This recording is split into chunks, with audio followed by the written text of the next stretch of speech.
Hey guys, welcome back. Today, we're going to talk about forbearance in more detail. And you're probably wondering, how can you talk about it in more detail? You've done videos on it for the last 2 weeks. Well, today we're going to talk about it in a little different manner because a lot of you guys have reached out to me and said, hey, my lender's not really working with me with regards to payment options because they're requiring me to pay the full lump sum after 3 months of missed payments or miss 6 months and then require the 7-month due. So today we're going to talk about why lenders probably aren't offering you the best terms at the moment and what you should do going forward. But before we get into that, I'm Jeb Smith, real estate broker here in Southern California, and I want to say thank you for taking the time to watch. If you're new to my channel, do me a favor and hit the subscribe button if you're interested in real estate, mortgage finance, anything that's trending with regards to the two. I want to keep you up to date in that world and help guide you through that process. So thank you.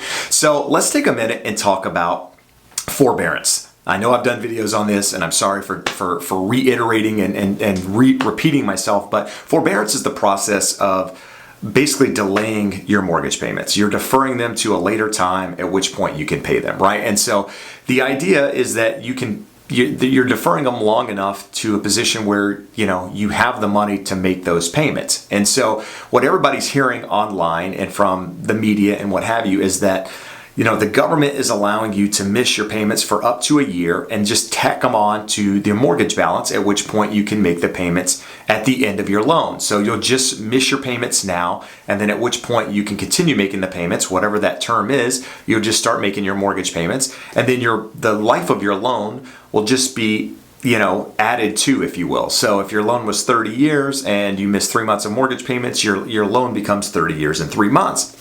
But the reality is that's not what most lenders are offering. And so what I'm going to do is I'm going to take you through a little guided tutorial, if you will, and tell you why lenders aren't offering that and why this is a problem and why it could be a bigger problem if it's not fixed. And then some things to help guide you through that process if you're actually going to have that conversation with your lender. So what we're going to do is we're going to pull up the old fancy whiteboard here and we're going to talk about it. So we got 3 people on this board. We've got you, the person making the mortgage payment.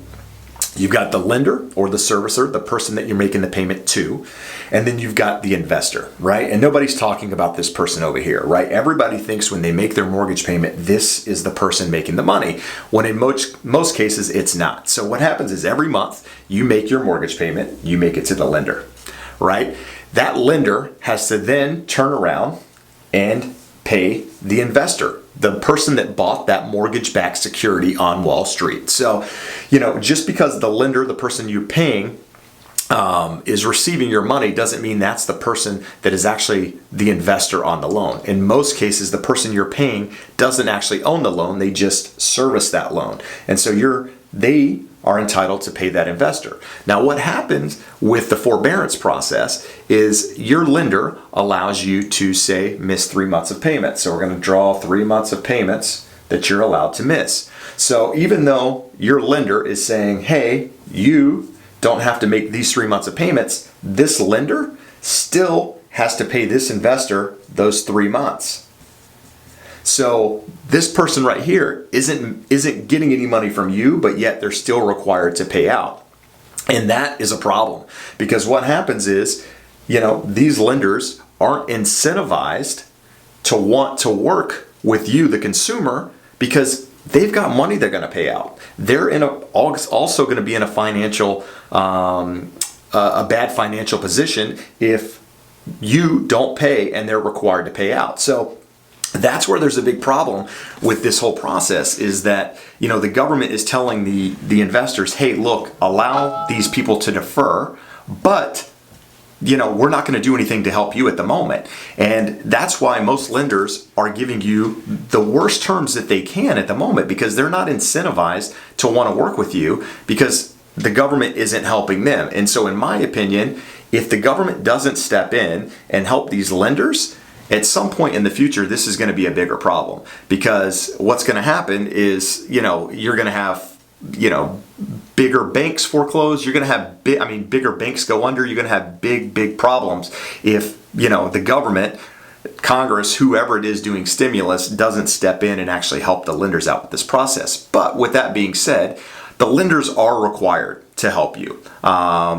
Even though, you call and they say, hey, I can only do 3 months, they are required to give you a longer option. In most cases, it's 180 days, at which point at the end of 180 days, they can review it for another 180 days. So they should be giving you an option of at least 180 days at this point. If they aren't, then that's where the things you need to do come to play. You need to have that conversation with your lender and tell them, hey, look, your 3 months isn't helping me. I can't take that. So if you're getting terms that seem unrealistic to you where you can't pay them back, tell them that. Don't accept terms that aren't favorable to you where it's going to put you in a financial strain where you have to make these huge lump payments down the road. Now, I know a lot of them are saying, hey, look, reach out to us and in 3 months at the end of this, we'll review it again.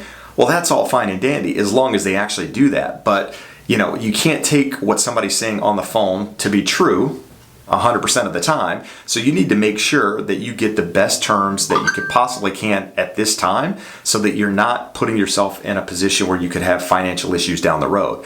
And so, when the lender asks you if you can do 3 months and then pay it all in the 4th month, if you don't think that's realistic, tell them you can't do that.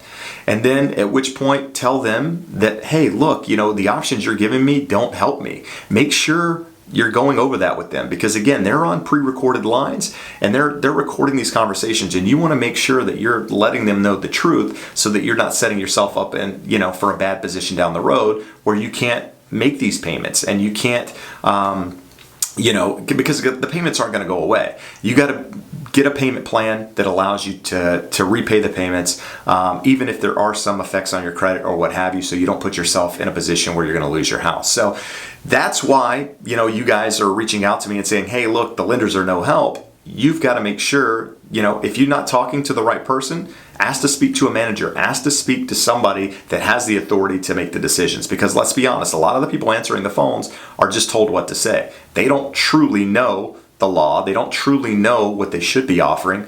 All they're given is what they're required to be given, and that's coming from someone above them. But keep in mind, there's always someone above that person and someone above that person. So make sure if you're in a financial position where you're going to be affected by this, you can have those conversations and understand that you do have options. You have options that don't require you to pay the full lump sum at one time.